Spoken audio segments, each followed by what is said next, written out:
વિચાર અને વિમર્શની સભામાં ઉપસ્થિત સર્વેને એમ કોડના બંને પ્રતિનિધિ વતી સાદર પ્રણામ.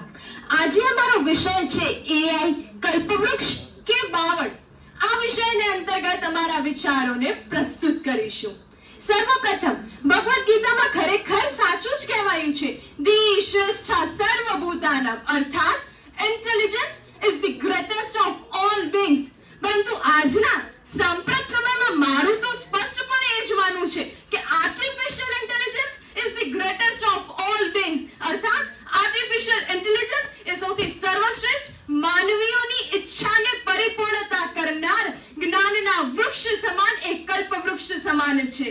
1950માં 1950sમાં જ્યારે સર્વપ્રથમ વખત એઆઈ ટર્મનો ઉપયોગ કરવામાં આવેલો હતો ને, ત્યારે તેનો સૌથી મોટો ઉદ્દેશ્ય એ માનવીની તમામ પ્રકારની પ્રવૃત્તિઓ, તમામ પ્રકારની ઈચ્છાઓ અને જરૂરિયાતોને ફક્ત આંખના પલકારે જ પૂર્ણ કરવાનો હતો. અને આજના સમયમાં પણ અનેક તકનીકી અને અનેક સંશોધનોની ઝડપી ગતિવિધિ દ્વારા એ જાણે આ પૃથ્વી ઉપર એઆઈ રૂપી આ ટેકનોલોજી એ સ્વર્ગ જ ઊભું કરી દીધું છે.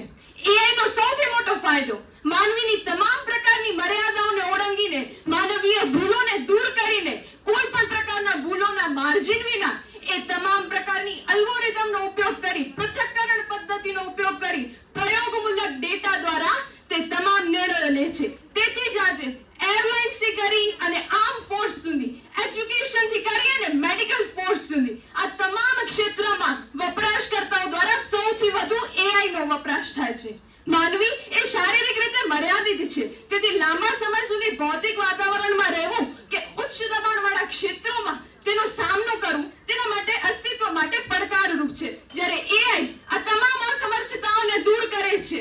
એક ઇન્ટરેક્શનને સંશોધન અનુસાર માનવી દ્વારા એઆઈ નો પેસિવ ઇન્ટરેક્શન 60%, એક્ટિવ ઇન્ટરેક્શન 30% અને કોલેબોરેટિવ ઇન્ટરેક્શન 10% છે. તેથી મારું તો સ્પષ્ટપણે એ માનવું છે કે એઆઈ એ માનવી માટે કલ્પવૃક્ષ સમાન છે. અસ્તુ. જેમ મારા વિદુષી સાથીદાર જણાવે છે કે આર્ટિફિશિયલ ઇન્ટેલિજન્સ એ કલ્પવૃક્ષની સમાન છે, પણ આ આર્ટિફિશિયલ શબ્દ એ કઈ કુદરતનું સ્થાન લઈ શકે? અતિ સર્વત્ર વર્જયતે.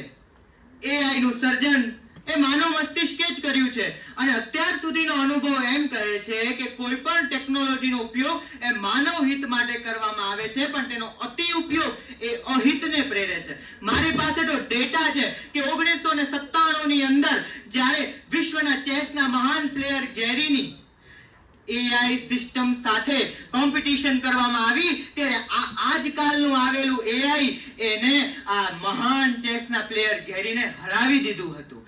એઆઈ માં લાગણી અને પૂર્વગ્રહો તો હોતા જ નથી, પણ આ એઆઈ એ વિવેકથી પણ મુક્ત હોય છે અને કહેવામાં આવે છે અને સાચું જ છે કે વિવેક વગર લેવામાં આવતો કોઈ પણ નિર્ણય એ સાચો હોતો નથી. ઘણા દેશો આર્મી, બીએસએફ જેવી કોન્ફિડેન્શિયલ જગ્યાએ આ એઆઈ નો ઉપયોગ કરે છે જે માનવ સભ્યતા માટે ઘાતક છે. એઆઈ ને આપણે બાવળ રૂપ કહીએ છીએ તો તેના પાછળના અનેક કારણો છે કે એઆઈ ના જતન, તાલીમ જેના માટે ખૂબ જ ખર્ચો થઈ જતો હોય છે.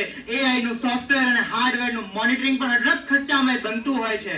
માનવ સમુદાય એઆઈ ના આવ્યા પછી સર્જનાત્મક, ભાવાત્મક અને ક્રિટિકલ થિંકિંગ નું આ જે લેવલ છે એ ખૂબ ઘટી ગયું છે અને એઆઈ જો નાની એવી ભૂલ કરશે અને વિશ્વને તેનું મોટું નુકસાન થશે, જે અત્યારે થઈ પણ રહ્યું છે, તો તેની જવાબદારી કોની? એઆઈ સાથે જોડેલા એલન મસ્ક કે ખુદ કહે છે કે લોકશાહી, માનવ સભ્યતા આ બંને માટે એઆઈ નુકસાનકારક છે. ભારતીય મૂળના સુંદર પિચાઈ જે ગૂગલના સીઈઓ છે, એમને કહ્યું છે કે જો પરમાણુ શક્તિ અને હથિયારના બનાવટ માટે આપણે એઆઈ નો ઉપયોગ કરશું તો તે વિશ્વ સંકટને પ્રેરી દેશે. અને એઆઈ જો માતાનું સ્થાન લઈને બાળકની જાળવણી કરશે તો બાળકનું સિંચન શું આજકાલ આવેલું એઆઈ કરશે?